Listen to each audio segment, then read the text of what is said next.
Hey guys, tonight we're heading west. Not the metaphorical kind where you chase dreams and opportunities, but the dusty, dangerous actual Wild West, where sleep is a luxury and survival is a statistical anomaly. You wake up flat on your back in a stiff canvas bedroll with a rock in your spine and the faint but familiar smell of horse sweat and last night's beans. Your mouth is drier than the Nevada plains, and you're pretty sure something just scurried under your bedroll. Maybe a mouse, maybe a scorpion. Welcome to your first hour in the winter medieval of the American frontier. Oh wait, wrong era, same vibe. You stretch, but your back protests immediately. You've slept under the stars, poetic, right? Except no one told you how cold desert nights get. You're shivering despite the layers. The fire has long since gone out, and your hands are too numb to relight it. Your boots are half frozen and, worse, damp. You jam your feet in anyway because walking barefoot in the Wild West is just asking to lose toes, to frostbite, or to a misplaced horseshoe. Around you, camp slowly stirs. No alarm clocks here. Just the sound of some guy hacking up a lung from camp cough, and a mule braying like it's got a personal vendetta against silence. You stumble to the nearest water source, a creek that smells faintly of manure and desperation. You drink anyway. You have to, but don't worry. You'll likely regret it in about 6 hours when your stomach starts its rebellion. Dysentery is a popular frontier pastime, right up there with shootouts and land theft. So, before you get comfortable, take a moment to like the video and subscribe, but only if you genuinely enjoy what I do here. And let me know in the comments. Where are you watching from? And what time is it in your corner of the world? Now, dim the lights. Maybe turn on a fan for that soft background hum. And let's ease into tonight's journey together. You hear a rooster crow. Too loud, too close, and not yours. That bird belongs to a neighbor who'd probably shoot you if he caught you eyeing it hungrily. Property lines out here are invisible but deadly well enforced. Your first task today is to find something to eat, preferably something that doesn't involve gambling with your internal organs. But the pickings are slim. Some moldy hardtack, maybe a bit of salted pork that's more salt than pork, and coffee so bitter it could double as shoe polish. Breakfast, frontier style. Bon appétit. Historians still argue whether frontier life was romanticized even back then. And based on your current situation, the answer is almost certainly yes. The idea of freedom and open land sold papers and dime novels. But in practice, it's more like camping with enemies on all sides and dysentery in your canteen. While you chew your rock-hard biscuit, you glance around. The town's still waking up. A few lean figures shuffle out of clapboard homes, wrapped in shawls or threadbare coats. There's a child with no shoes and a dog with half an ear. Everything's slightly askew, like a painting someone forgot to finish. Mainstream history tells you this is a land of opportunity. But the real opportunity today is not dying. There's no plumbing, no insulation, and no real break from the elements. That beautiful hat you bought last night? Stolen. And it didn't even keep your head warm. You wander toward the general store hoping to buy socks or possibly a miracle. The shopkeeper eyes you like he's memorizing your face, just in case he needs to describe you to the sheriff later. Paranoia isn't a quirk here. It's a survival instinct. A woman trudges past pulling a sled with firewood and 2 scowling children. She looks like she hasn't slept in a week and hasn't smiled in longer. She nods at you barely, then keeps walking. She knows what you don't. It's not the guns that'll get you out here. It's the cold, the quiet, and the where. Fun fact, cowboys weren't even called that for most of the era. They were drovers or hands, and most of them weren't white. Frontier stories erased that, of course, easier to sell clean-cut heroes than the brutal, diverse chaos that actually built the West. You're starting to get the sense that high noon is more than just a film trope. It's a deadline. By midday, you'll either be useful or be trouble. And out here, no one's got time for trouble. You need to find work. Fast. Maybe the blacksmith will let you shovel out his stable in exchange for some jerky. Or maybe the preacher will take pity on you, though his kindness depends heavily on your visible cleanliness, which at the moment is, let's say, unsanitary adjacent. You pass a group of men talking in low voices outside the saloon. One of them spits a wad of tobacco inches from your boots. Another nods, slowly. It's not a welcome. It's a warning. You don't belong here yet. Maybe you never will. By the time the sun crests above the main street, you've made exactly zero progress toward stability. Your fingers are still cold, your stomach is threatening to unionize, and your boots have started to chafe. And then it hits you, this is just the morning. There are still 14 more hours of potential misery to come. You clutch your stomach as it lets out a long theatrical groan, the kind that turns heads. No one offers you food. No one offers you anything. Because out here in the Wild West, charity is a currency no one can afford. You finally find someone selling something vaguely edible. A wiry man with a half-buttoned shirt and a stare like a vulture eyeing future roadkill. He's got a pot of stew bubbling over a fire. You ask what's in it. He shrugs. Whatever I caught. The liquid is gray. You spoon it up anyway. Here's your first real taste of frontier cuisine. Spoiler, it's not good. The meat is stringy and suspicious.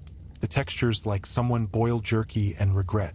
You chew slowly, partly because it's hot, mostly because your brain is trying to identify whether it's squirrel, raccoon, or a bold culinary experiment gone wrong. And yet, this is one of the better options. Because most settlers didn't have stew.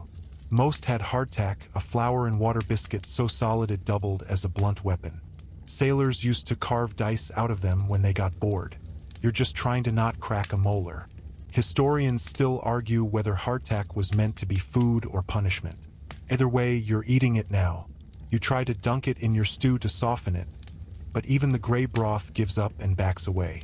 If you're lucky, someone's boiling coffee nearby. Not Starbucks, mind you. Just charred grounds floating in a black sludge served in a tin cup that could burn a hole in the table. You take a sip. It tastes like a campfire and self-loathing.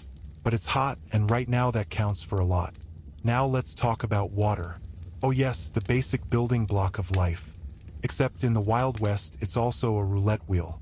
You fill your canteen from a nearby well. The water's cloudy, but you assume it's just minerals. 2 hours later, your stomach is staging a violent protest. You're not alone. Cholera, dysentery, and typhoid were basically the holy trinity of frontier digestion. They spread through contaminated wells and poor hygiene, which were everywhere. Boiling water helped, but so did prayer, and statistically, boiling worked better. One quirky bit of frontier trivia: people used to flavor their water with vinegar or lemon to cleanse it. Unfortunately, that just made it tangy poison instead of regular poison. You lean against a post outside the saloon, the sun crawling higher and your body processing food like it's deciphering a cryptic message from a hostile nation. You're sweating, nauseous, and mildly paranoid that Stew Guy may have just served you a raccoon. Spoiler, he did. And now, let's visit the outhouse. A cheerful wooden box full of emotional trauma. No plumbing, no toilet paper, and no guarantees you won't fall in. A lot of these things were just holes with wooden seats and a door barely hanging on. You try not to think about the person who carved their initials into the seat. Too much time. Too little sanity. You realize with slow horror that toilet paper hasn't been invented yet. Or if it has, it hasn't made its way west. Folks used pages from Sears catalogs, corn husks, or leaves they hoped weren't poisonous. You've never been more grateful for indoor plumbing in your real life. One of the town's kids walks by with a piece of bread in hand. Real bread, not hardtack.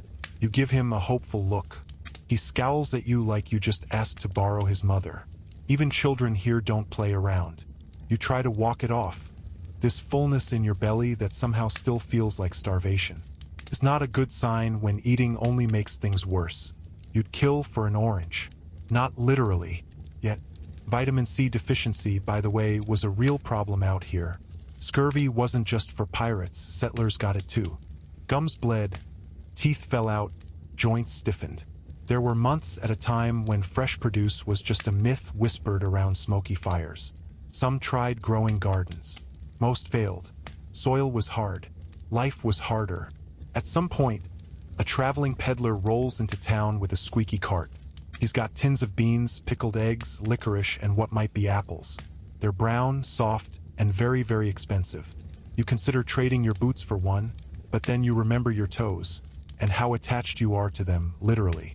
You meet a man who swears by jerky made from jackrabbit and pepper. It tastes like rubber and battery acid, but he's been eating it for 6 years and still has all his limbs.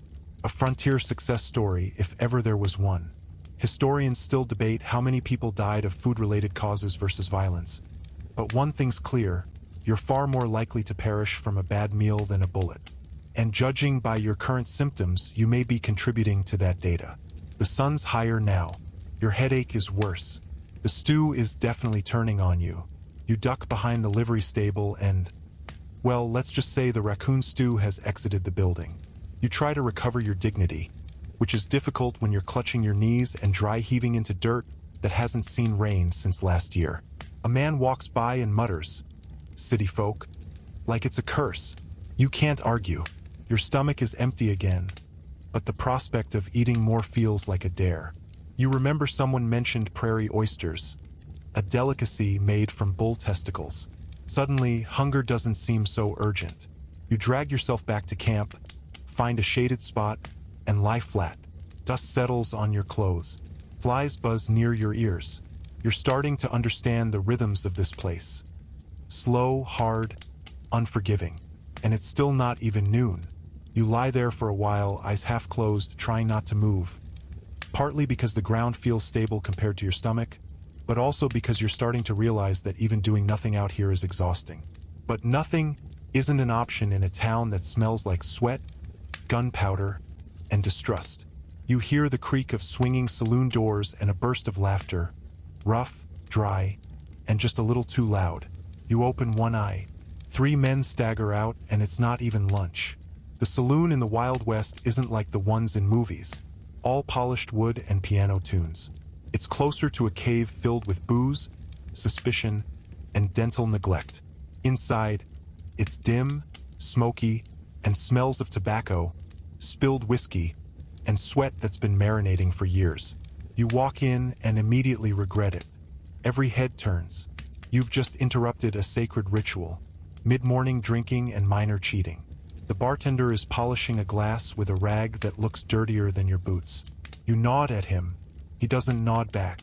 Instead, he slides you a drink that may be whiskey or varnish. Either way, it burns like regret. This is your first real encounter with saloon culture. A mix of gambling, drinking, and potential homicide. Cards slap the table nearby. Chips clink. Someone mutters about snake eyes, and someone else mutters about cheating son of a... but stops before it gets violent. For now, historians still argue whether saloons were community hubs or dens of sin. They were both. You could get a drink, a job lead, a fight, or a wife, not necessarily in that order, and sometimes all in the same hour. You sit at the bar and try to look casual. This is not easy when you're sweating, hungry, and clearly not from around here. A man 2 stools down glances at you, then at your boots. You subtly tuck one foot under the other. This is not the place to flash fresh leather. You hear a scuffle behind you, a dispute over a poker hand, maybe.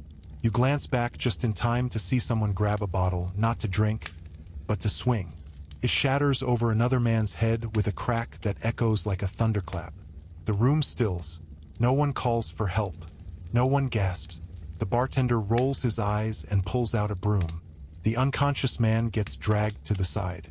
His boots are gone by the time he hits the floor. You sip your varnish whiskey and try not to look like the next easy target. A quirky detail most folks don't know? Many saloons had sawdust on the floor. Not for ambience, but to soak up blood, spit, and whatever else came out during a typical evening. You glance down. Yep, sawdust. Freshish. You think about trying your hand at a game of poker, but then remember 2 things: you're bad at lying and worse at math. The guy with the best hand might not be the one who wins. Out here, the guy with the best temper control does. A card table in the corner erupts in shouts. A chair flies.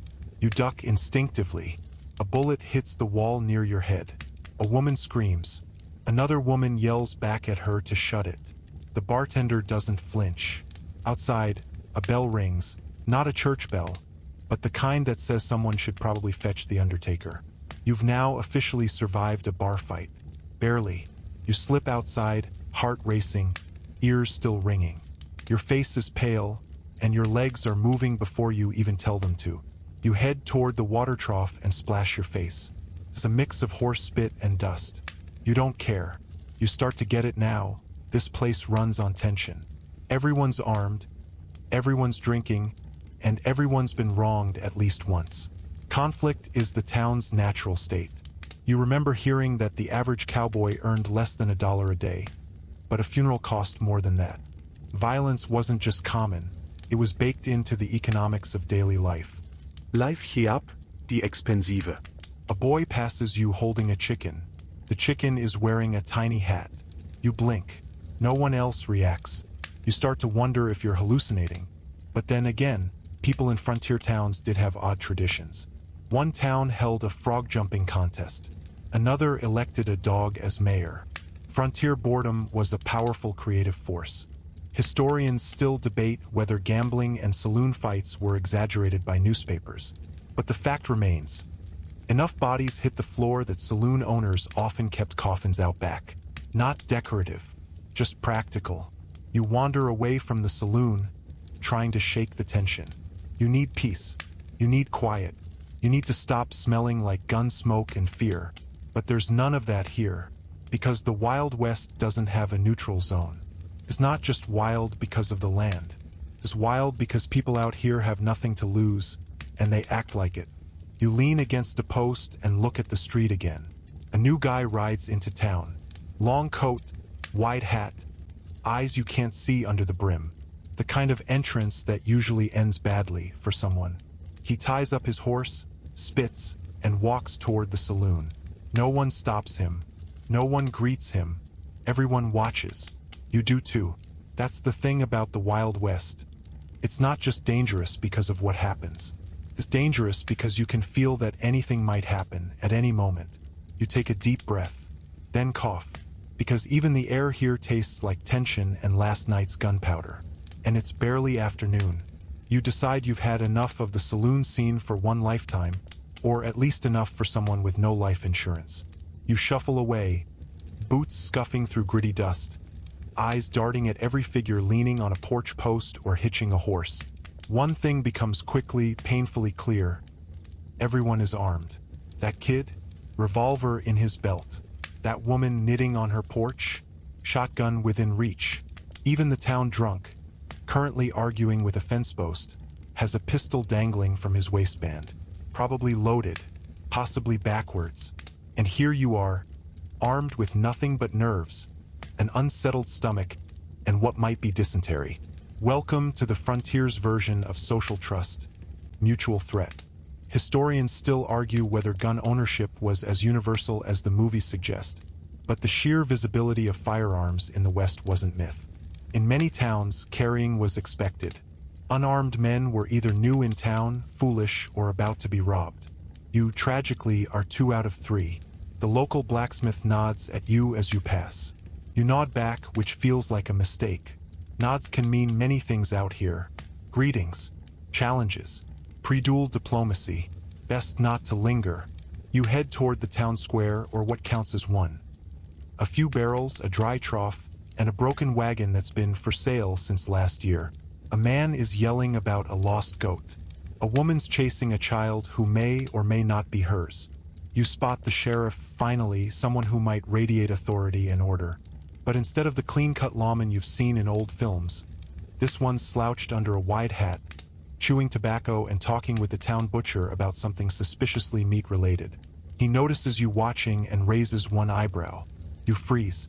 Smile? Wave? Run? You settle for an awkward half-wave that even your hand regrets. He spits and looks away. You're dismissed. Another myth crumbles. Lawmen were often no better or worse than the people they policed. Many were ex-gunslingers, alcoholics, or just the only guy in town willing to carry a badge. The line between outlaw and sheriff was more of a smudge. You think about what happens if you get into trouble. Real trouble. A dispute over a horse. A bad hand of poker. A false accusation. What protection do you have? None. No phone. No lawyer. No legal system that isn't also the bartender's cousin. The concept of due process out here is more like due panic. You duck into the livery stable to catch your breath, and because it smells marginally better than the saloon. Horses snort and stomp, and you realize that even they look more ready for a shootout than you. A stable hand eyes you. You lookin' for a ride? You blink. A ride out of town, maybe? He snorts. You and half the folks here. He gestures to a corner. That one's fresh. Don't bite. Much. You glance at the horse. It's staring at you with the kind of judgment you usually reserve for people who microwave fish in the office. You approach anyway. It flicks its tail with ominous intent. Mounting is a comedy. You manage to get halfway up before one foot slips, your hat flies off, and you land in something that is definitely not hay. The stable hand doesn't laugh. That might be worse. Let's be honest. Riding a horse is not instinctive. You bounce, wobble, and grip the reins like they might bite. The horse senses your inexperience and immediately heads for a low-hanging beam. You duck just in time, but your pride does not survive. Out on the street, a gunshot cracks through the silence. You flinch so hard your horse spooks, spins, and nearly throws you again. You dismount with the grace of a dropped potato. Everyone around you looks mildly amused, maybe even disappointed you didn't fall harder.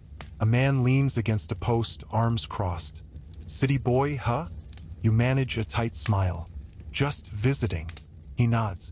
That's what they all say, right before they stop breathing. He's joking. You think. Maybe. You learn quickly. In the Wild West, words are currency, but bullets are the interest rate. Insults are accepted, retaliated, sometimes avenged 2 towns over 3 years later.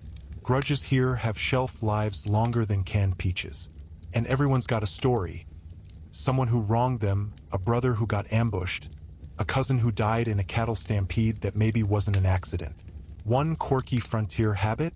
Dueling with rifles wasn't common. Pistols were the weapon of choice. But the showdowns?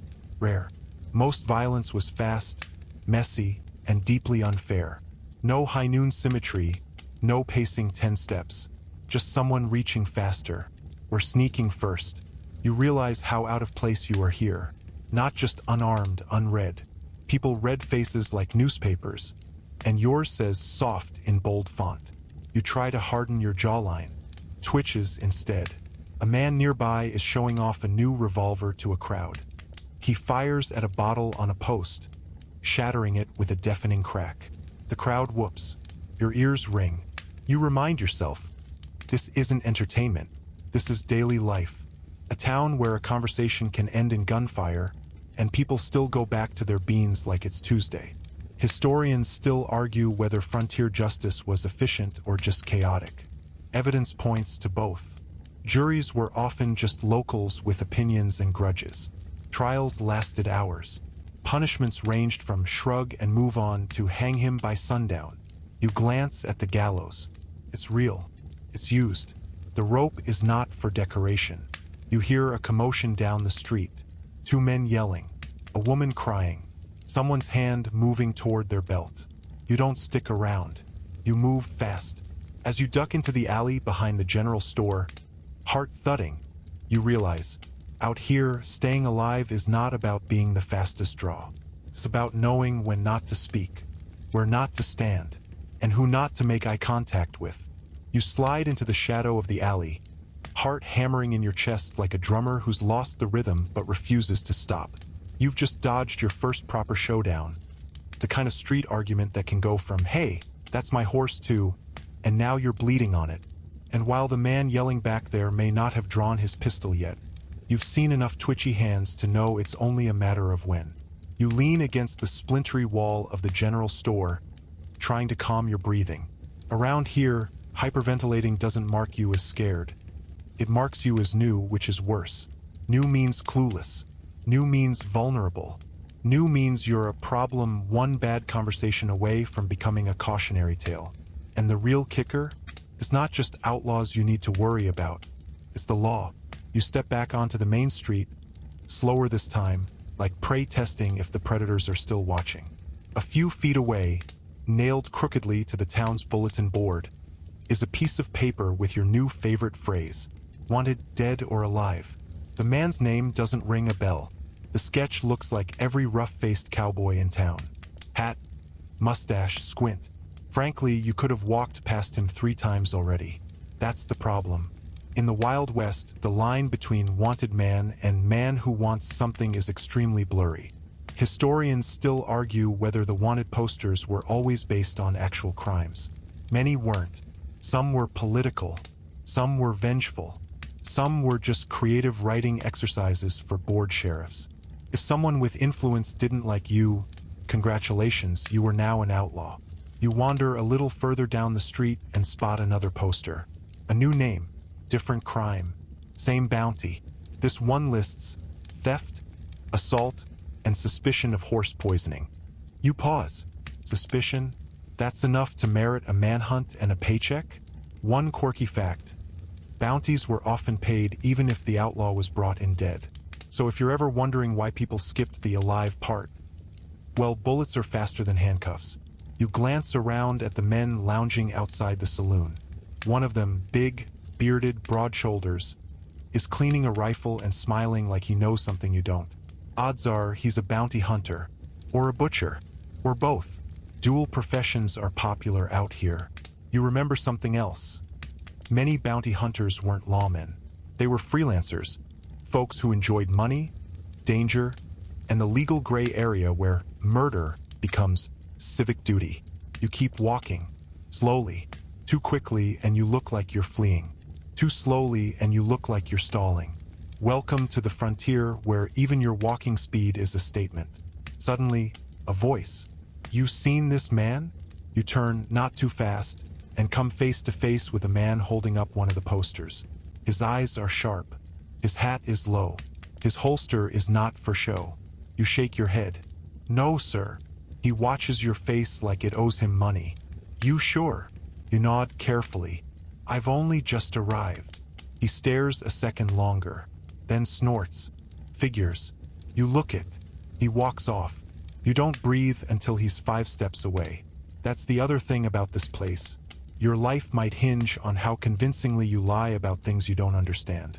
You duck into the mercantile to shake off the nerves. The shop smells like wax, dust, and desperation.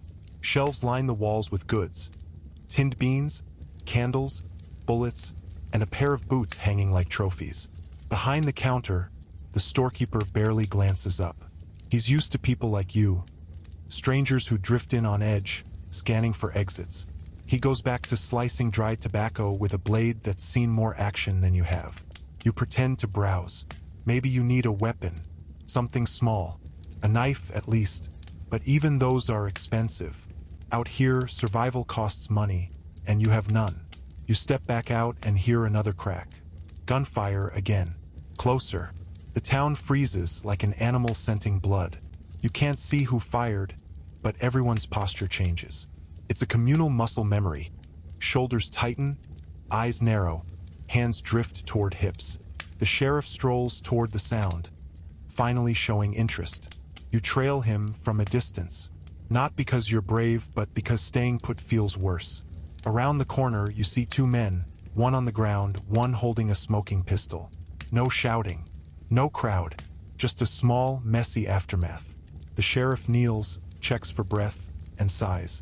Self-defense, he mutters.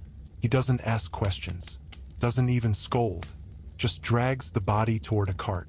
You want to speak, to ask, but everyone else just walks away. This is justice here. Historians still debate the legality of frontier shootings. Technically, most towns had laws about duels, guns, even loitering. But enforcement, that depended entirely on who you were, who you knew, and who found your body. You've now seen how quickly life can leave a man, and how quickly everyone around him adapts. You sit on a porch step, hands trembling, mind racing. Back home, death feels like an event. Here, it's background noise. The man who did the shooting walks past you minutes later. He's humming, and you realize something else. In the Wild West, being right isn't enough. You also have to be fast. And if you're not, you're just another sketch on a wanted poster, waiting for someone with a faster draw and fewer questions. Your legs ache, your head spinning, and your stomach's still recovering from that stew-shaped betrayal. You're alive, technically, but it's not getting easier. And now it's time to face a frontier truth that no amount of boot polish or cowboy swagger can hide. Your horse hates you, or at least it strongly dislikes your existence. You return to the stable to give it another try. The stable hand watches you with the quiet amusement of someone who's seen this film before and knows exactly how it ends. "You want the mule instead?" he asks.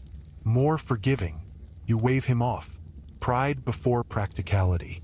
Always a smart move if you're writing a tragic poem. Your horse eyes you again, this time with an expression that reads, "Oh, you again?" You approach carefully. Whisper to it like you've seen in movies.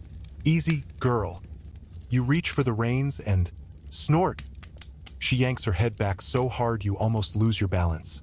You smile, try again, and successfully mount after only 2 false starts and 1 insult from a 12-year-old walking by. Then comes the ride. Here's the thing nobody tells you about riding horses. It's not just sit and steer. It's a full-body workout on a living creature with opinions. Your legs start burning immediately. Your hips are doing some kind of painful salsa. And your rear end? Let's just say there's a reason seasoned cowboys walk funny. Historians still argue whether the average cowboy truly spent all day in the saddle. A lot of them walked, herded cattle on foot, or rode wagons when they could. But when they did ride, it wasn't for fun. It was for survival. You guide the horse out of town to get some air, and maybe a shred of dignity. Dust clouds rise with each step. The horizon stretches endlessly in every direction. The land so flat and dry it feels like the inside of a forgotten frying pan. Then comes the wind. Oh, the wind. Not the poetic, soul-stirring kind. This is the slap you in the face, fill your eyes with grit, knock your hat off kind.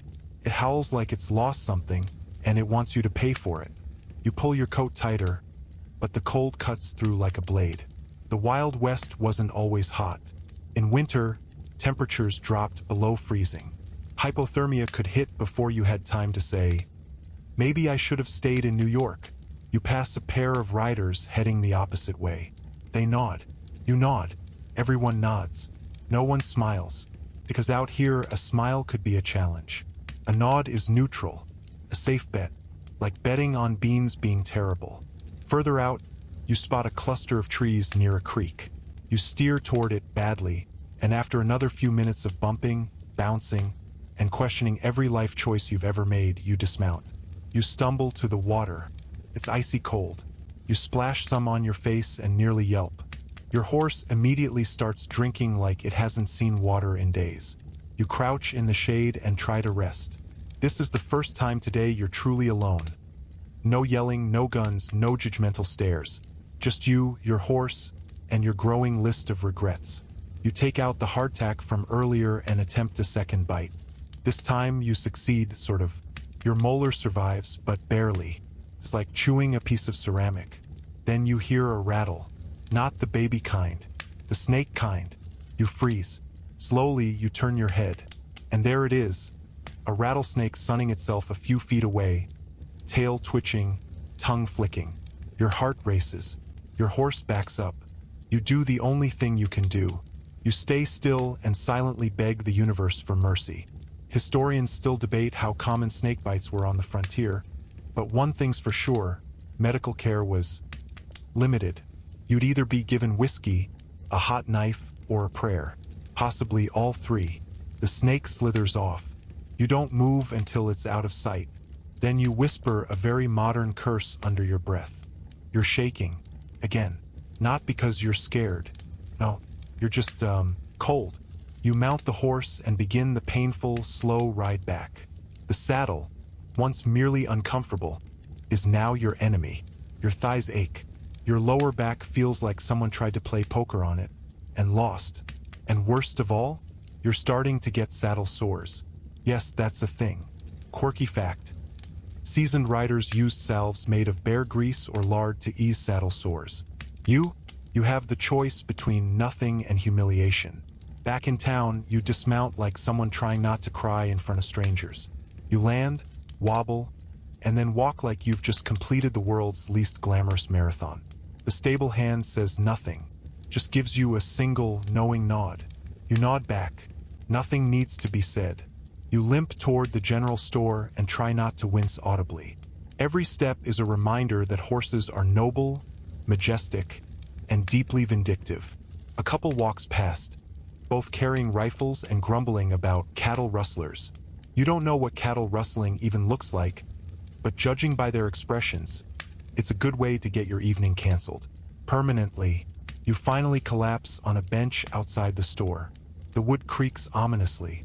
You close your eyes, just for a second. Then someone shouts your name. Wait, how do they know your name? You open your eyes to find a teenager holding a note. From the sheriff, he says, and bolts. You unfold it. 5 words. Come to my office. Now. You sigh, loudly, because just once, you'd like a note that says, here's a warm blanket and some pie. Instead, you're headed into what's probably going to be more tension, more risk, and possibly another wanted poster. You fold the sheriff's note carefully, like it's a bomb, and tuck it into your coat. For a moment, you consider running. Not a smart idea, but your legs haven't gotten the memo yet. You've survived bad stew, worse whiskey, a rattlesnake, and a deeply judgmental horse. Surely you can survive a conversation with the law. You head toward the sheriff's office. A squat wooden building with bars on the windows and a crooked sign that simply reads, Sheriff. That's all you get. No stars, no slogans, no protect and serve. Just wood, iron, and resignation. Inside, the place is colder than outside. Not in temperature, just in spirit. The floor creaks under your boots as you step in. There's a desk with a stack of papers, a wood-burning stove barely keeping up, and 2 cells in the back, each occupied by someone who looks like they stopped caring about hygiene last season. The sheriff looks up from a worn ledger. He doesn't smile. You didn't expect him to. You took your time, he says. You consider explaining that you were busy not dying in 12 different ways, but you just nod. Sit. You sit. He flips the ledger shut. Got a few questions. About that business near the saloon. Your heart skips. I wasn't involved. He raises an eyebrow. I didn't say you were. You immediately hate how defensive you sounded. Just asking what you saw. And so you tell him, carefully. You explain that you were walking by, that there was shouting, that you left before anything happened. Which is true technically, or at least true enough that you don't want to find out what happens to liars here. He watches you the whole time, chewing on a toothpick like it owes him rent. Historians still argue how much power sheriffs really had. Some were elected, others were appointed. Many were just the guy with the least enemies and the loudest boots. But even with a badge, their authority was mostly local rumor. People followed orders because they feared what happened when they didn't. Finally, he nods. All right, you can go. You stand quickly, maybe too quickly, and move toward the door. Wait! You freeze. Again. You're getting good at that. He reaches under the desk and pulls out a battered cloth sack. Drops it on the table. It makes a sound that could only be a mix of coins and something heavier. You know how to shoot? He asks. You blink. Not well. He snorts. Better than most of the folks I've deputized. Oh no, you know where this is going. We're short on bodies, he says. Bandits been hitting the North Trail. Need someone to ride along next supply run. You shake your head. I'm just passing through. Aren't we all? He mutters. You'll get paid. $2. $2. That's 4 times what a cowboy makes in a day. You hesitate. Think about it. Then say something both brave and colossally stupid. I'll think about it. He nods. You've got until sundown. You leave the office with the world's heaviest maybe weighing on your shoulders. Outside, the sun's starting to dip. Long shadows stretch across the street. People are retreating indoors. Saloons stay lit, of course, trouble loves company. But everyone else is preparing for night. And night out here is not a friend. You glance toward the local doctor's shack. It's marked with a rusted horseshoe and a faded sign that says, Healing, in scrawled, optimistic handwriting. You walk in. Why not? It's been a long day, and if you're about to get shot at for $2, you might as well see what medical miracles the Wild West can offer. Inside is a room full of strange smells and stranger tools. Herbs hanging from the ceiling. A jar labeled snake oil. Unironically, a small cot covered in stained linen. The doctor, or someone pretending to be one, greets you. He's wearing an apron and has a face like a friendly undertaker. What seems to be the issue? Just curious, you admit. What do you do for gunshot wounds? He raises one eyebrow. Depends. Exit wound or not. That's not comforting. He chuckles. If it's clean, we pour whiskey on it, stitch it up, hope for the best. If it's not, he gestures vaguely to a saw. You don't ask any more questions. One quirky bit of frontier medicine. Bleeding was still a thing. As in, let's drain your blood to balance your humors. Leeches were used. So were red-hot irons. Sanitation?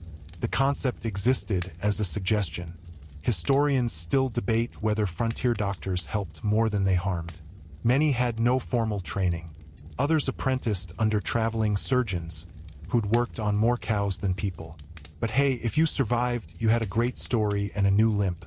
You leave the shack feeling less healed and more emotionally damaged. Back on the main street, lamps are being lit. Candles glow behind windows.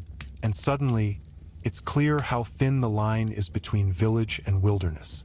Without the sun, this place feels exposed, vulnerable, like it could be swallowed whole by darkness and not even burp. You make your way back to the boarding house where you've managed to secure a corner cot. The landlady barely acknowledges you. She's counting coins and humming off-key. Inside, it's warmer than outside. Not cozy, just less life-threatening. You sit on the edge of your cot and peel off your boots. One of your socks has fused with your skin. The other has simply vanished. You don't ask questions. You just exhale. As you lie down, staring at the cracked ceiling, you hear distant gunfire. Again, no one reacts. You turn on your side, pull a thin blanket over your shoulders, and try to relax. Tomorrow, you have to decide whether to join a supply run that might end with you bleeding in a ditch, treated by a man with a bone saw and a jar of mustard. Sleep well. Morning breaks like a dropped plate, sudden, loud, and full of sharp edges. Your eyes flutter open to the sound of a rooster that might be yelling directly into your ear. Your back feels like it slept in 3 different positions at once, none of them human. And your blanket has migrated halfway across the room, possibly on its own. You sit up slowly. Everything creaks, your neck, your knees, the bed, the building. The entire structure groans in sympathy. You shuffle outside, where the air is cold enough to make you consider rethinking your stance on socks. The sun hasn't climbed far, but the sky is a piercing blue, that deceptively beautiful shade that usually means the day is going to be brutal. You remember your dilemma. Ride out on a supply run and possibly get shot, or stay here and definitely get stuck doing chores like sweeping dust off more dust. You head toward the livery to check if anyone else is suicidal enough to volunteer. A few men mill about. They look like they've done this before, quiet, grim, all carrying rifles slung low, like they were born with them. Someone hands you a saddlebag. You stare at it. That's it. Bullets, jerky, and a bandage. What else you want? A mint. Fair point. You mount your horse. She's just as excited as you are, which is to say, not at all. Then you're off. 5 of you ride out. Dust kicks up behind. The town shrinks with each clop of hooves. You're on the North Trail now, a stretch of land that looks like someone painted boredom with a palette of dirt. Scraggly brush, sun-scorched rocks, and the occasional cactus that seems to be flipping you off with every arm. The man beside you grunts. Bandits hit a wagon here last week, took everything, left the driver with 2 toes and 1 message. Don't be late next time. Comforting. Historians still argue whether bandits were romantic rebels or just criminals with good branding. Either way, they were a fact of frontier life. Some were ex-soldiers. Some were escaped prisoners. Some just liked taking stuff and didn't care about the paperwork. You ask how often supply runs get hit. The answer is a shrug.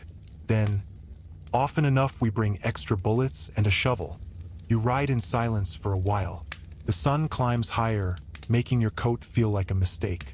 Your canteen sloshes, half full or half empty, depending on how paranoid you're feeling.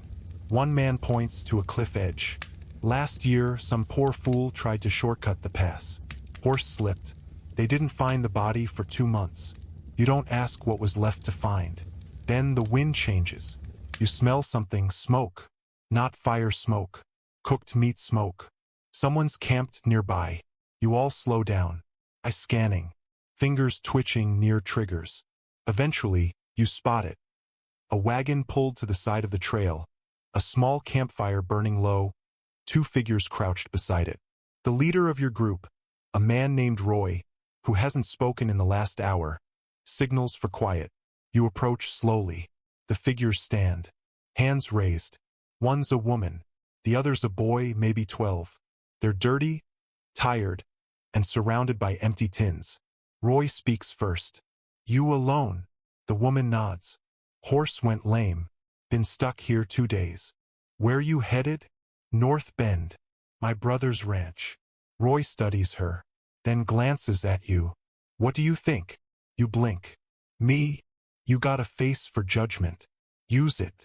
You stare at the woman. She looks exhausted. Honest. But then again, so do most criminals. Let's give him some water, you say, cautious. Then be on our way. Roy nods once. Fair. You toss them a canteen. They thank you. The boy gulps like he's never seen water. You feel something twist in your chest. Guilt? Maybe. Hunger? Also maybe. You ride on. No bullets fired. No bodies left. Not bad for a supply run. So far. Another hour passes. The heat kicks in. Your hat is your only shield, and it's doing a poor job. Then something new. A rattling noise. Subtle. Repeating. Roy raises a fist. Everyone halts. You follow the sound with your eyes, and there it is. A broken wagon up ahead. 2 dead oxen. One wheel snapped. No people. No supplies. Just the echo of something very bad having happened. Ambush? You whisper. Roy nods. Could be. You dismount. Walk slow. Rifle raised. Every bush looks guilty. Every shadow threatens. Then you see it, tracks in the dirt. Human footprints. Several. Moving fast. No drag marks. They took the goods and walked. Someone mutters. Could still be close. You suggest heading back. Roy agrees. No supplies worth dying over. Historians still debate whether the frontier's most dangerous threats were man or nature. This scene doesn't choose, it shows you both. As you turn back, you realize how easy it is to vanish out here.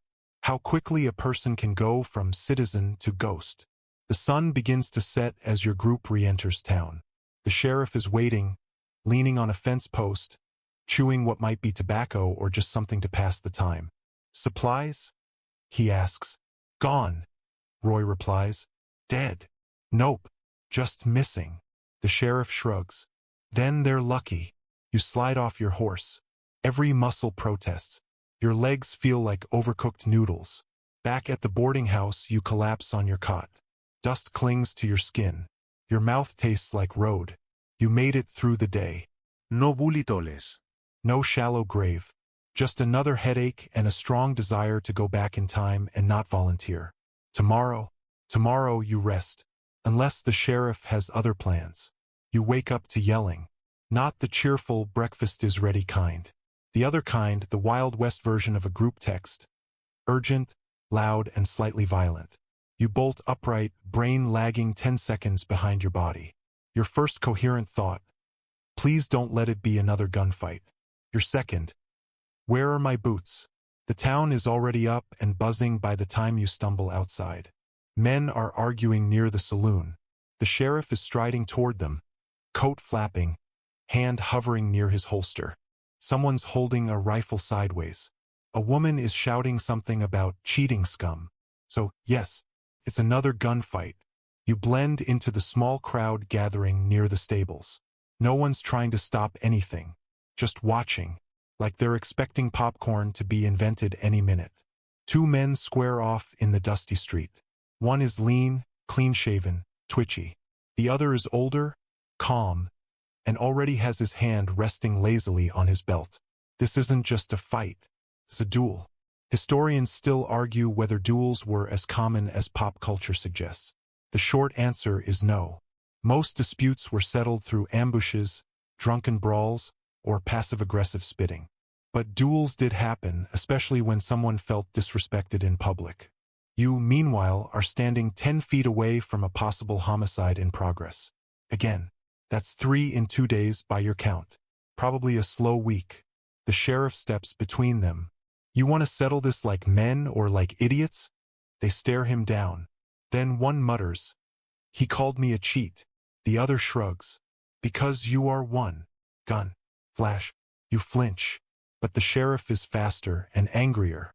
He slaps the pistol clean out of the man's hand and punches him hard enough to spin him sideways into the dust. No one claps. They just nod. Normal Tuesday. The sheriff turns to the other man. "You want trouble too?" "Nope." "Then get gone." The crowd disperses like tumbleweed. You let out a breath you didn't realize you were holding. A recurring theme in your life now. You wander down the street, still rattled. You think back to what you saw. No countdown.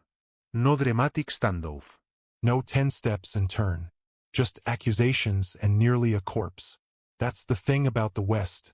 Shootouts weren't fair. Forget Hollywood.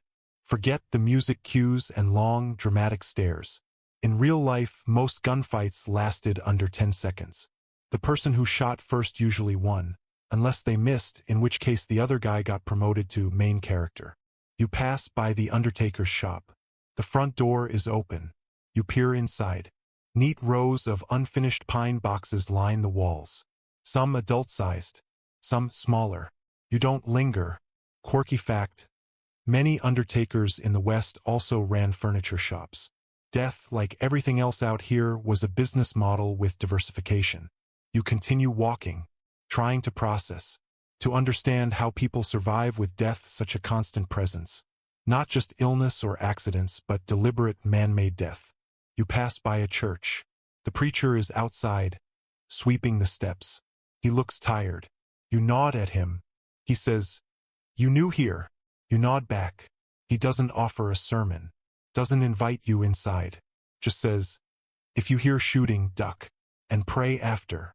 That's the closest thing to spiritual guidance you've had in days. You decide to sit by the well and collect your thoughts. A boy walks by with a dog. The dog growls at you. The boy does not. And just as you're starting to relax, a man plops down next to you with a smile that's a little too wide. "Nice morning for not dying, ain't it?" You glance sideways. He's got one eye, 3 rings, and a holster that's seen better days. He chuckles. "Relax. I ain't gonna shoot ya. Not unless you deserve it." You try a smile. "Then we're good. I haven't done much of anything. Yet." He offers you a piece of jerky. You decline. He eats it anyway, talking through chews. You got that face. The one that looks around too much. Makes people nervous. "New town," you say. "Yeah, that's what makes people nervous." He stands, dusts himself off, and walks away. No threat. No name. Just another ghost in this half-built town. Historians still debate whether small towns were safer than cities. On paper, yes. Fewer people, fewer problems. But in practice, small towns had big drama. Land disputes. Accusation. Grudges passed down like family heirlooms. A lot of violence was personal. Targeted. Not random. Which is great news, unless you become someone's personal problem. You think about leaving. Just packing up, taking your horse, and disappearing over the hills. But then what? Another town? Same dust, different boots. You're starting to see the real frontier challenge. It's not just surviving one danger. It's surviving constant danger without turning into something else in the process. You head back to your cot at the boarding house. The landlady eyes you. "You seen Jack this morning?" she asks. "Who's Jack?" She frowns. "The man who was staying next to you." You think. You saw him yesterday. Wiry guy, coughing a lot, smelled vaguely of pickles and kerosene. "Not since yesterday," you say. She sighs. "Figures." You hear the implication. And then you see her walk to the sheriff's office with a broom and a blanket. You don't ask, because out here sometimes people just disappear. Quietly, completely, you sit on your cot. The air feels heavier now. Shootouts, fights, silent deaths. And this is only the first half of the day. You stretch your sore legs and wince at the new pain blooming across your lower back. Apparently, the human spine wasn't built for saloon chairs, saddle wood, or thin cots stuffed with what might be straw, might be hair, and might be something alive. Still, you stand up. Because life goes on. And because if you sit too long in one place out here, you might become part of the floor. The town is quieter this afternoon. Not peaceful, never that. But the kind of quiet that means everyone's either sleeping, scheming, or stitching up someone from this morning's duel. You decide to walk toward the mercantile, but along the way you see something that makes you pause. A group of women gathered outside a small, dusty building with lace curtains in the windows, one of the few hints of softness in town. There's no sign on the door, but you know what this place is. Every frontier town had one. The local brothel, or as people politely called it, the boarding house for single ladies. One of the women, tall, dark hair in a bun, sleeves rolled, is chopping wood with a determination that makes you suddenly feel like a very small man. Another is sewing a tear in a bright red skirt. A third lounges on the porch, reading a dog-eared copy of the Prairie Rose Weekly. They're laughing, loudly, freely, and for the first time all day you hear real joy. It's not what you expected. But that's because you've been taught the version of the Wild West where women are either saloon props or frontier wives who bake sad pies and wait for letters. Truth? Women in the West worked everywhere.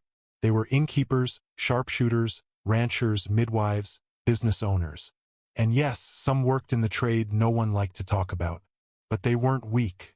They weren't victims. They were surviving the same mess as everyone else, sometimes better. Historians still argue whether women had more freedom in the West or just more labor. Most agree, it was both. There were fewer social rules because there was less society. If you could pull your weight with a rifle, a broom, or a ledger, you earned your place. You remember hearing that some women ran entire towns when the men were off chasing gold or getting shot. One famous madam even opened the first public library in her region.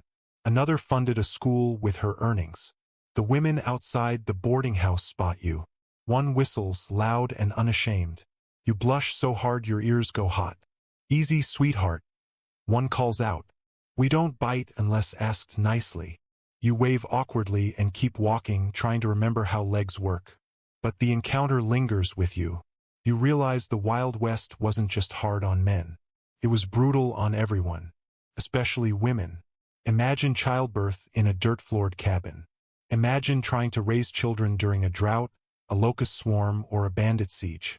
Imagine washing clothes by hand, chopping firewood in a corset, and fending off drunk strangers with a kitchen knife. You walk past the town laundry where two girls, no older than 12, are carrying a bucket almost too heavy for both. Their arms shake, but they don't complain, just grunt and keep going. You wonder when they'll stop being girls and start being women, probably around dinner. At the general store, you overhear two men arguing about wages. One complains he got paid in beans and a belt buckle. The other says, "That's still better than what Mary got for cleaning the saloon." Mary apparently earns half what the men do, and still manages to feed her brother and keep him in boots. You ask the storekeeper if there's any paid work available. He shrugs. Maybe help out at the post office. They're short on hands. You follow the trail of dusty mailbags to a small, windowless structure that smells like ink and bad news. Inside, a woman in spectacles is sorting envelopes with the speed of a blackjack dealer. She doesn't look up. "You here for the letters or the lifting?" she asks. You pause. "The lifting." She gestures toward a pile of canvas sacks. "Take those to the stagecoach depot. Don't drop them, and don't read them unless you want to get shot. Simple job. Low risk. No bullets." You nod. She finally looks up. "Good. Men usually faint when I give instructions." She doesn't smile, but you think she might want to. You haul the bags out into the sun. They're heavier than expected, likely full of wishful thinking, overdue debts, and poorly written poetry. But also news from far away. From wives, brothers, cousins, government offices that never remember how far North Bend actually is. You walk past the same group of women from earlier. They're still talking, now sharing what sounds like advice. One is demonstrating how to aim low if a man draws high. The others nod like it's Sunday school. You wonder if they get letters too. Probably not many. Frontier women weren't exactly flooded with fan mail. You reach the stagecoach depot just as the coach arrives. A rumbling, dust-trailing monstrosity pulled by horses that look like they've seen some things. The driver grunts, signs a paper, and takes the mailbags. You getting on? You hesitate. You could leave right now. Disappear. But you shake your head. Not today. He shrugs. Suit yourself. As the coach rolls off, you realize the truth. People didn't stay in towns like this because they loved it. They stayed because they had nowhere else to go, or because someone else was counting on them to stay. You pass the sheriff's office again. A woman stands inside, arms crossed. The sheriff is taking notes. Probably a dispute. Probably something no one will ever document in any official history. You wonder if she'll be remembered, or if she'll just become part of the town's dust. You head back to your cot, muscles sore, head spinning. You've seen a different side of the West today. Not just the violent, whiskey-soaked chaos, but the quiet endurance. The people who wake up, keep going, and don't make headlines. You close your eyes. Tomorrow, you think maybe you'll offer to help chop wood. You wake to the sound of chains clinking. Not in the metaphorical sense. Actual metal on metal dragging across wooden floors. It's the kind of noise that yanks your eyes open faster than gunfire or indigestion. You sit up in the cold, gray morning light and realize the sound is coming from next door, the sheriff's office. You can see the building from your window. The door swings open, and out comes a man in irons, flanked by 2 deputies. He's not yelling, not fighting, just walking like he's already halfway gone. They march him toward the jail. The real jail. Not the holding cell in the sheriff's office, which is more like a timeout corner with a padlock. No, this is the town's actual jailhouse. A squat building made of thick timber and regrets. You finish pulling on your boots and decide to follow. Not because you're nosy, you are, but because out here you take whatever learning experiences the universe offers. Even if they smell like despair and boiled socks. The jailhouse reeks. The wood absorbs everything. Sweat, rot, smoke, and something vaguely pickled. You try not to breathe too deeply. Inside, it's dim. There are 3 cells. One's empty. One holds a man who's sleeping off last night's whiskey. And one now holds today's arrival, who sits quietly, back against the wall, staring at nothing. You glance around. There's a bucket in the corner. A flea-bitten cot. Bars so rusted you're not sure they'd stop a determined squirrel, let alone a man. The sheriff appears beside you. He's lucky, he says. You blink. That's not what I'd call this. Could have been shot. That was the alternative. You nod. That checks out. Historians still argue whether frontier justice was truly lawless or just incredibly localized. Some towns had courts. Some didn't. Some judges were lawyers. Others were farmers with opinions. But what they all had was a jail like this, more a waiting room for sentencing than a place for reform. You glance back at the prisoner. He's chewing something, slowly, thoughtfully. You don't ask what it is. You're afraid of the answer. Then the sheriff says something that chills you more than the morning air. We hang him tomorrow. You don't know the man. You don't know what he did. But hearing it spoken so plainly, like announcing a weather report, makes your spine straighten. You find yourself asking, is he guilty? The sheriff shrugs. He confessed. That's enough. Did he have a trial? That was the trial. You nod again. You've done a lot of that here. Because arguing doesn't help. Logic doesn't help. Out here, justice is like soup. Hot, fast, and different every time. You leave the jail and step into the morning sun. It's bright and disorienting after the jailhouse gloom. Everything looks a little too cheerful, considering there's a man waiting to die half a block away. You wander toward the bakery, one of the few establishments in town that actually smells good. The woman running it is named Louise. She's got flour in her hair and the kind of expression that says, I've seen worse than you, and I'm still here. You buy a roll warm, crusty, and shockingly soft, and ask, You ever been in the jail? She snorts. Of course. Everyone has. It's like a rite of passage. Seriously. Got caught carrying whiskey I didn't pay tax on. Sheriff made me sweep the jailhouse for 2 days. Smelled like shame and onions. You bite your roll. Tastes like sanity. You ask if she thinks the man in the cell deserves to hang. She shrugs. Maybe. Maybe not. Doesn't matter. Town needs to see justice once in a while. Even if it's messy. You chew slower. That's the truth of it. Isn't it? The hangings, the trials, the punishments, they weren't just about guilt. They were about order. About reminding people that consequences still existed, even in a place where everything else was chaos. You wander back toward the gallows, yes, the gallows. It's just outside town on a small rise. 2 thick beams. 1 frayed rope. 1 stool cracked in half, then nailed back together like it's seen more drama than you ever will. You sit nearby. Not on the stool, thank you. Just on a rock. Watching. Quirky fact. Hangings in the Wild West were often public. Not for the thrill. For the message. Bring your kids. Pack a picnic. Morality by spectacle. Some people came from neighboring towns just to watch. You try to imagine what it'll be like tomorrow. Will people cheer? Will they look away? Will anyone cry? The sheriff joins you on the hill. You still thinking about him? He asks. You nod. He's a thief, he says. Held up a wagon. Killed the driver. Why? The sheriff sighs. Same reason as most. Wanted something he couldn't afford. You don't know what to say to that. You want something? The sheriff asks. Yeah. You reply after a long pause. A place where people don't shoot each other over beans. He laughs. Not cruelly, just tired. That place doesn't exist, friend. Not out here. Maybe back east. Maybe in stories. You don't tell him the stories aren't much better. As you walk back into town, the sun is high. People go about their day. A woman washes laundry in a basin. A boy tries to ride a pig.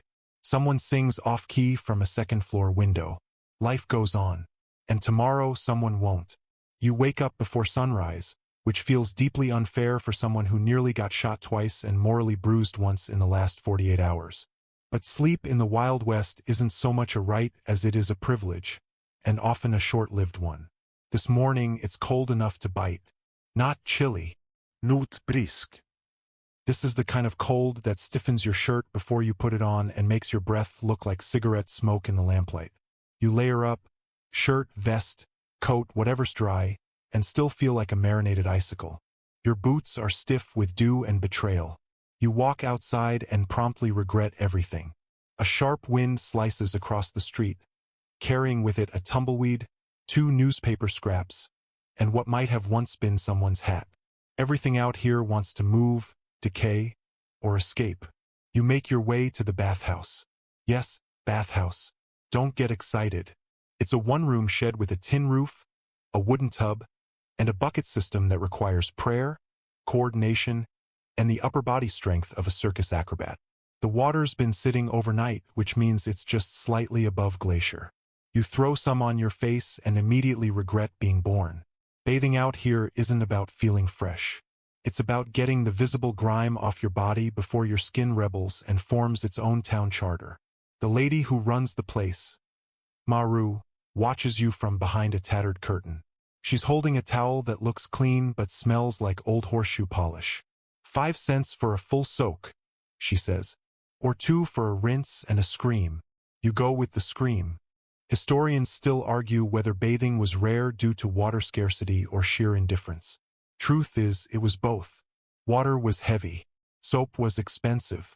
And honestly, after a while, everyone just smelled bad. So no one noticed anymore. You dry off with what you hope is the clean towel and step outside. Slightly damp, deeply humbled. That's when it hits you, the smell. Not the usual mix of horses, dust, and despair. This is different. Sharper. Burnt. You follow your nose toward the general store and see smoke billowing from behind it. Someone's shouting. A bucket line is forming. You run. By the time you reach the alley, a wooden stove has tipped over inside the cookhouse behind the store, and flames are licking up the wall like they've been waiting for this moment all year. The cook, red-faced and swearing in at least 2 languages, is throwing flour at the flames in a moment of panic-fueled nonsense. You grab a bucket and join the line. Cold water, warm fire, sizzle, repeat. It's not heroic. It's just necessary. And here's something most people don't know. Fire was one of the biggest threats in the West. More than bandits. More than wolves. Because buildings were made of wood, fuel, and wishful thinking. A single spark could wipe out an entire town. Quirky detail? Some towns had fire brigades made entirely of children. They were fast, fearless, and short enough to crawl into burning structures. Incredibly brave. Incredibly flammable. After 10 grueling minutes, the fire's out. The walls scorched. The cookhouse is ruined. But the town still stands. You sit down hard on a crate, soaked and singed. Someone hands you a flask. You sip. The something between whiskey and paint thinner. You don't care. The sheriff appears, surveying the mess. Could have been worse, he says. You nod. That's starting to feel like the town motto. Later that day, you return to your room, hoping to change into something not smoke-scented.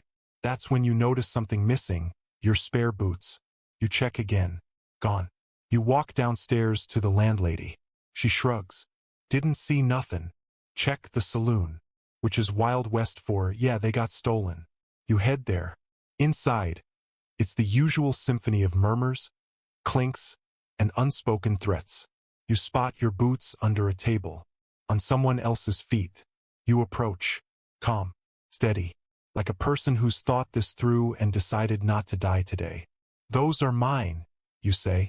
The man looks up, big, bearded, sweaty, and now wearing your size 9s. No, they ain't, he says. You glance at the heel, the scuff mark from your fall 2 days ago still there. They are. He stands. His head nearly touches the rafter. You realize you've made a mistake. The bartender sighs. Outside boys. Great. Historians still argue whether the culture of duels was fueled by honor or boredom.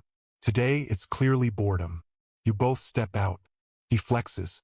You try to remember which way the sun rises. Someone tosses a stick in the dirt. 10 paces, turn, draw. You don't even have a gun. He does. You step. 1, 2, 3. At 5, he turns anyway. You dive. The shot cracks past your ear. Something warm trails down your cheek. Might be blood. Might be sweat. You don't check. You roll behind a barrel and yell, "We can talk about this." He fires again. Misses. Then someone else yells, "Enough!" It's the sheriff. Gun drawn. Face like thunder. "You want to shoot a man over boots?" he says. "He called me a thief." "You are a thief." The sheriff cuffs him, muttering, "We don't need another gallows day this week." He tosses your boots at your feet. "Next time, lock your door." You limp away. Put the boots on. They feel heavier now. That night, you sit by your cot and realize something strange. You're starting to understand this place. Not like it exactly, but understand it. Where justice is improvised, bathing is seasonal, and fires are more common than rain. And somehow you're still here. You wake the next morning to something strange. Silence. No gunfire. No shouting. No amenes cracking. Just the quiet hum of the town still asleep. For a moment you think you've gone deaf. Or died. Then the rooster screams again, and you sigh with relief or disappointment. Hard to say. You dress quickly, eager to enjoy this rare stillness before someone ruins it by yelling about a stolen mule or shooting at the sunrise. Stepping outside, the street is bathed in soft morning light. The dust hasn't been stirred yet. Footprints from yesterday still linger like ghost trails. It almost feels peaceful. You head toward the post office. Not for work, just curiosity. You want to see if anyone remembers you exist back east. Maybe a letter, a telegram, a sign that you haven't been entirely swallowed by the frontier. Inside, the spectacled woman, still sorting mail with machine-like speed, looks up. Name. You give it. She rifles through a stack. Nothing. You nod. You figured. But it still stings. Then she adds, "But someone wrote you into a letter." You blink. What does that mean? She slides over an envelope, addressed to someone named Eleanor Benson in St. Louis. You're mentioned. Guy who wrote it said he met a fool out here who tried to fight a man twice his size over a pair of boots. Thought that might be you. You sigh. It was. She smiles barely. Congratulations. You're folklore now. You leave the post office with nothing but your bruised pride and a vague suspicion that someone's going to dramatize your story into something even dumber. You head toward the saloon, not for a drink, just to listen. Because out here, information moves faster than mail. And quieter. Inside, it's half empty. Just a few ranch hands. The bartender wiping the same glass for the third day in a row, and a gambler who hasn't blinked since Tuesday. You sit near the back. No one pays attention. Good. You overhear two men arguing over cattle prices, and whether or not someone in town is watering down their herd. You don't ask what that means. You assume it's metaphorical. You hope. You hear that the preacher's niece has run off with the blacksmith's apprentice, and that the preacher now blesses his sermons with extra fire and brimstone. You hear that someone's cousin just struck gold, again, but doesn't trust banks. So he buried the fortune somewhere near Widow's Creek and promptly forgot where. You hear that the widow herself probably knows but is too smart to say. And you hear that the man who got arrested last week, the one in the gallows, turns out he wasn't guilty. They found the real killer a day late and $1 short. Historians still debate how often wrongful executions occurred in the Wild West. Records were scarce, motives were murky, and people disappeared too easily to verify anything. What's certain is this: if justice was a game, the house always won. You leave the saloon with a strange feeling crawling up your spine. Something between guilt and inevitability. The man was hanged. People watched. Then they moved on. That's what this place does. It swallows mistakes, spits out stories, and waits for the next tragedy to entertain the crowd. You walk toward the general store. There's a new sign out front. Boots half off. You narrow your eyes. Inside, you ask the shopkeeper what's new. He gestures toward the shelf. We got canned peaches. 3 tins. You raise an eyebrow. Where from? He shrugs. Stagecoach from the south. Didn't get robbed this time. A miracle. You buy 1 tin and savor the idea of fruit that isn't dried, fermented, or theoretical. Costs more than you made in the last 2 days. You buy it anyway. Worth it. Back outside, you pass by the telegraph office. A man's shouting inside. Can't be. She was alive last month. The operator tries to calm him. Maybe the message was delayed. Wires go down all the time. Another man chimes in. Heard about a town in Texas got a message 4 months late. By the time it arrived, the sender had already died, come back and remarried. You smile. Not because it's funny, because it's familiar. This place isn't just physically hard. It's emotionally unstable. Things change fast or not at all. Truth arrives late. Lies travel first class. And yet, somehow, gossip remains punctual. You walk past a house with lace curtains. The woman inside is holding a baby and talking to her neighbor over the fence. You hear one phrase, "She's too proud to ask for help." And that's when it hits you. No one here asks for help. Not the sheriff. Not the blacksmith. Not the widow. Not the gambler or the preacher or the child hauling water with a limp. Out here, asking is weakness. Needing is shameful. You don't admit pain. You bite down and keep walking. Or you drink. Or you disappear. That's how gossip works, not just as entertainment but as a warning system. Everyone watches. Everyone judges. And no one forgets. You head toward the church, half expecting a sermon. Instead, you find a notice board outside. Prayer requests welcome. Names optional. Below it, scraps of paper are tacked up. Pray for the Jackson baby. Fever again. Pray for the preacher. He looks tired. Pray for the man who lost his boots. You stare at that last one. Could be anyone. Could be you. You take a pencil and write. Pray for the ones who don't ask. You pin it up. Then you walk away, not entirely sure where you're going, but knowing that here, even silence carries meaning, and someone somewhere is always listening. Word count. 1088. Awaiting. Continue asterisk asterisk. Bạn đã nói. Continue. Jack đã nói. Section 14. The air smells different this morning. You step outside and immediately notice it. Not just the usual dust, horses, and regret, but something sharp, a tension in the breeze. The town feels tighter, like it's bracing for impact. You glance up. No clouds. The sun's just starting to rise, its orange halo spilling across rooftops. But the usual hum of activity, the hammering, the yelling, the morning bickering over eggs, it's missing. You walk toward the center of town, boots crunching in the silence. That's when you realize what it is. The quiet isn't peaceful. It's unnatural. You reach the well and spot 3 men standing together, whispering in low voices. Their hats are pulled low. Their hands keep drifting to their belts. You slow down. You recognize the feeling now. This is danger. Not loud danger. Not brawls in the saloon or someone yelling about a cheating card hand. This is the kind that builds like a storm you can't see yet. You approach the sheriff's office. He's not there. The door's wide open. Chair pushed back. Coffee mug half full. That's never a good sign. You find him 2 blocks over, near the depot, talking to 2 riders. They're tense. Dirty. One has blood on his sleeve. The sheriff spots you. You armed. You blink. No. Then go home. Why? What's happening? He doesn't answer. Just walks off toward the jail, barking orders at whoever he passes. You don't go home. You follow carefully and learn the pieces slowly. Bandits. Not the local ones. Outsiders. Big group.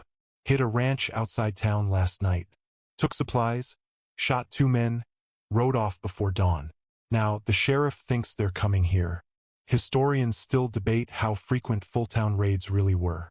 Most outlaws preferred hit-and-run tactics. Safer. Quieter. But every now and then someone got bold or desperate, and a town like this became the target. The sheriff calls a meeting. Not in the church, not at the saloon, too enclosed. He picks the open square, near the dry fountain that never worked. You gather with the others. Some are armed, most are not. Some look terrified, others just tired. The preacher clutches a rifle that's almost taller than he is. The sheriff speaks plainly. They're close. Might come by midday. Could pass us, could stop here. If they stop, we stand together. A man in the crowd speaks up. Or we run. Someone else shouts back. Run where? There ain't nowhere safer. Tension crackles through the crowd. It's not just fear. It's division. Every stranger could be the end of you, and now they might be on horseback. You head back toward your cot to grab what little you have that might be useful. Knife. Canteen. Your best pair of socks, which isn't saying much. You pass by the boarding house landlady nailing boards over the windows. Don't suppose you know how to shoot? She asks. Only in theory. Well, today's a good day to get practical. You step back outside and see 2 riders approaching from the south. Everyone freezes. The men aren't bandits. They're scouts. Young. Sweaty. They tell the sheriff the raiders have split. Some turned east. Some might come this way. No one knows for sure.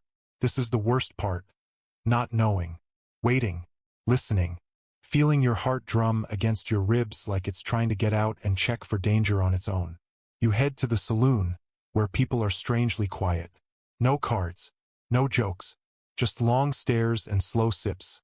Even the bartender has a rifle propped under the counter. That tells you everything you need to know.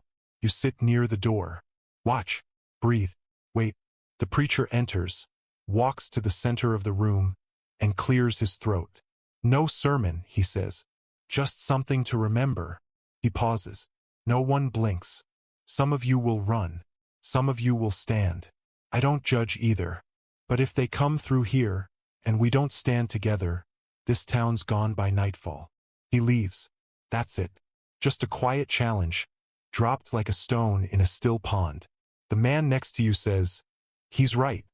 You nod. You leave the saloon and go back to the square. The sheriff's forming a line.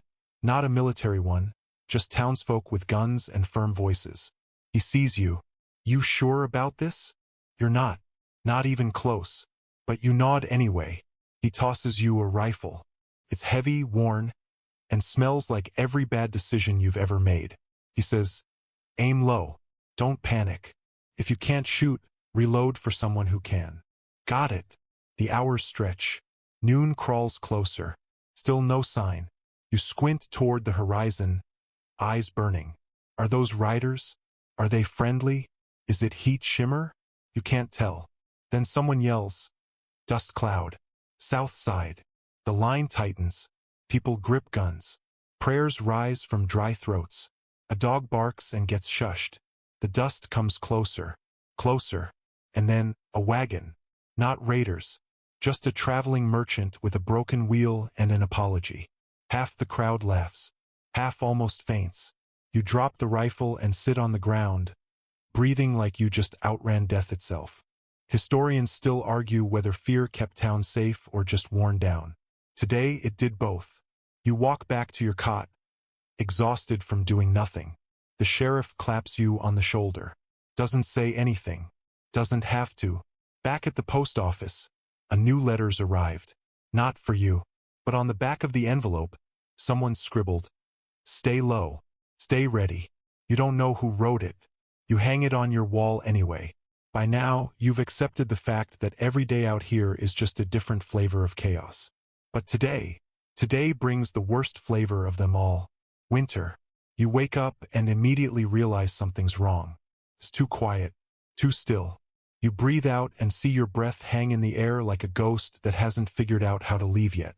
Your fingers are numb before you even reach for your coat. You crack the door open, and everything is white. Snow. Actual, undeniable, bone-deep winter.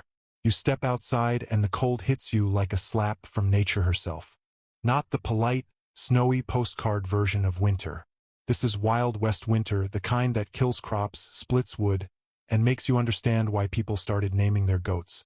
The town looks different under snow. Softer somehow. But that's a lie. It's not soft. It's quietly lethal. Snow crunches underfoot as you walk. Your boots are soaked through in under 5 minutes. Your nose is running. Your fingers feel like chalk. You pass the stables.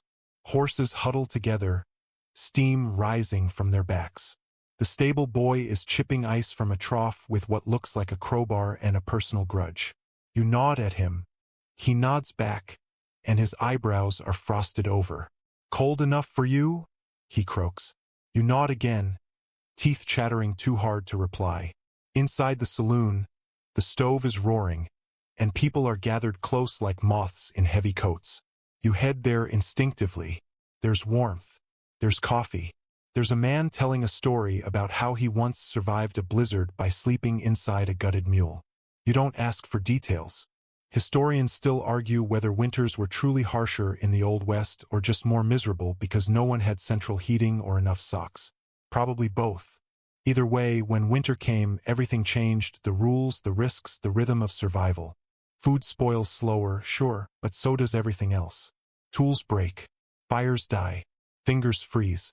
And worst of all, you still have to work. Out here, you don't take snow days. You just take turns crying into your gloves. You leave the saloon and spot the sheriff on his porch, wrapping a scarf around his neck with all the joy of a man preparing for a duel with the wind. Wood's low, he grunts. You know how to chop? Not well. Good. You'll fit right in. You follow him to the edge of town, where a pile of logs waits, partially buried in snow. You grab the axe and swing. Mississippi swing again. Mississippi third time, connection. You feel it in your spine. Feels like failure and arthritis. By the fifth swing, you're sweating under your coat, which is confusing. Your fingers hurt. Your toes have gone missing. Probably still inside your boots, but you can't confirm. A woman walks by with a stack of kindling balanced like magic on her hip. She looks at your sad log pile size and mutters, "City hands." You want to be offended, but you're too cold. One quirky frontier tip. Some folks used to stuff newspaper in their boots for insulation. Others used straw. You're currently considering prayer. Back in town, the preacher is handing out soup. It smells like beans and boiled apologies. You accept a bowl anyway. You sit on the edge of a crate near the church steps, blowing into your bowl, and notice something strange. No one's fighting today. No gunshots. No yelling. No duels over boots or bacon. Just people helping each other not die. Because in winter, even the Wild West drops its guard.